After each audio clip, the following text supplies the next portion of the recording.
From the Library of Congress in Washington, D.C.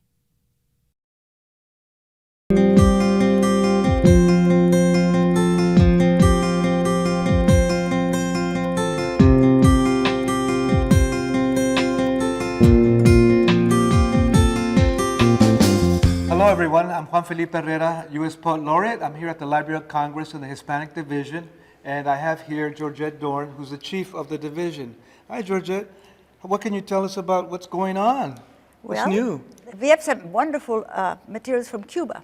This is Ediciones Vigía that began publishing in 1985 in Matanzas, Cuba, by Rolando Rodriguez, and they're very unique artist materials on common paper, Yes. illustrated by artists, and they have major poets cited: Borges,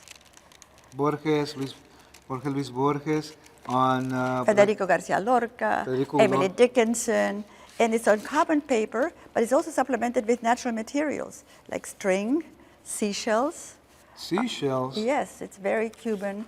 And it's at the beginning, the government didn't really like it, but now they're really protecting it. And these little artist books had found their ways to the Library of Congress, to the British Library, and to many university libraries. This is an example of materials that are used on common paper, wonderfully illustrated. Yes, do they make their own paper? No, but they use very natural papers. But they use their own ink and their own poetry. This is a homage to the workers on the Volga River, for instance. Oh, look at that. So this is an extraordinary collection, and the Library of Congress actually has the biggest Vigía collection. And it began at the old colonial house of Vigía in Matanzas, Cuba. So and right now they're like, we keep it in rare books, actually. This is part of our rare book collection. It's beautiful. And who was Vigía? Who was Vigía? But there's a house called Vigía. It's a the house colonial called house Vigía in Matanzas, Cuba, Matanzas. which is on the far eastern side of Cuba. On the far eastern side. Yes. I really like them because of the common paper and the perhaps this kind of looks like a paper bag. Paper. It is brown paper. Yes. It's brown paper, and then the ink. Do they have their own presses? Yes, they do. Yes, they have their own press, and artists from all over the world contribute artworks and poetry. So it's become quite international since 1985. In yes. Matanzas. Yes, in Matanzas, Cuba. Is it a small group of artists? Or? Well, it began as a small group. Now it's actually quite large. It's island-wide. And as I say, also from other countries. They write, they contribute, they send their poems, they send their artwork. So it's very interesting. They're poems, they're also essays, noveletas, short novels. So it's a very large collection. We have actually thousands of Vigía books in the library's collection. And they're different sizes. Yes. I love this. And as you see, we keep them in very special housing because they're very fragile. I notice, and it's not only different materials, but it's also some kind of collage. They do collage. Yes, it's collage, yes.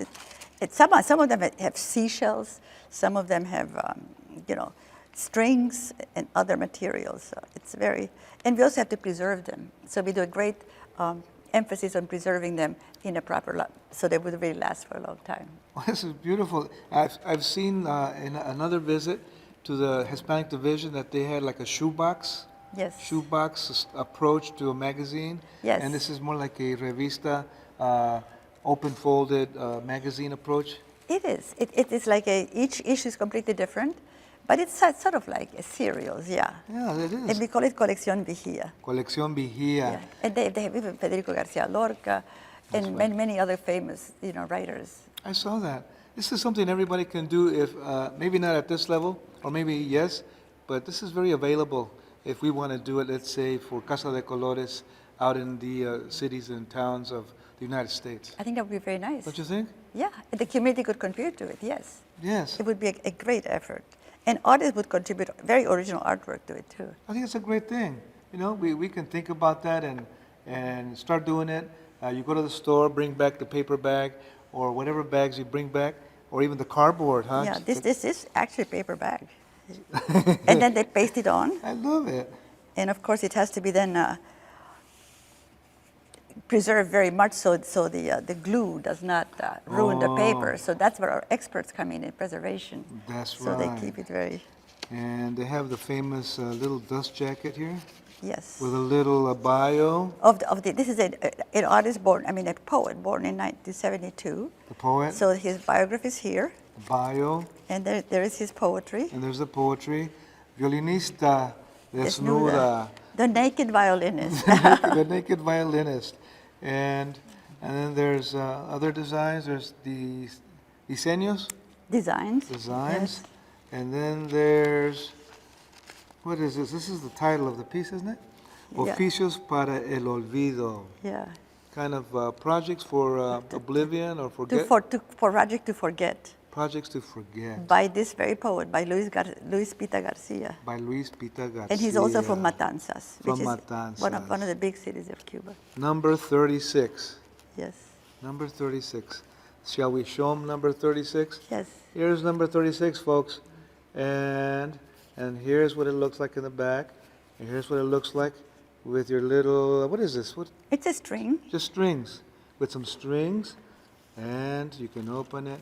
Enjoy. You can feel it, huh? You can feel it really well. Yes, I think it's very interesting. Yes, it's Ediciones Vigía, Colección de San Juan. Colección de San this Juan. one is a little bit larger. It's so larger. They're in different sizes. Different sizes. This one, look, it's black. Look at this. Look, that feels This is really interesting, good. Look at that. interesting paper. This is very good quality paper, actually. This is like tissue paper on Yeah. paper bag, on top of paper bag. Yeah, I think this is like See here? more elegant paper. And Yes. then here's the paper bag, and they put it together. Yes. You see? I know a little bit of something. This is called Transfigurations. Transfigurations. And it is divided by these very... That sounds like Borges. Transfigurations. And, Let's oh, look at see. that. Yeah. Oh, look at that. Look at that. Look at this. But these poems have actually won a prize. The contest was José Jacinto Milanés of Matanzas in 1997. Let's show the people what is this, a dedication or a note? This is a prize-winning poetry by What? this poet by José Antonio Milanés. Okay, the prize-winning poetry, and it's it's torn out and then pasted on top of this tissue paper. Yes. See, that's what I like. It's torn and it's wrinkled, aesthetically, huh? It's done with Yeah. aesthetic feeling. It Wow. has a great impact, actually. There it is. And the artist is called Roberto Manzano Diaz. Roberto Manzano Yeah, Diaz. is the artist Roberto Manzano Diaz, who decorated the poetry who decorated the poetry. Look at, there he is. of José Jacinto Milanés. Of José Jacinto Milanés. And there he goes. 1, 2, 3. Thank you very much. That was great. It's a great pleasure. It's an honor to have you here at the Library of Congress. It's an honor to have you here Yes. at the Library of Congress Yes. as the head of the Hispanic Division. Yes. Thank you so much, Georgette. Thank you. Muchas gracias. Muchas gracias. Thank you so much. This has been a presentation of the Library of Congress. Visit us at loc.gov.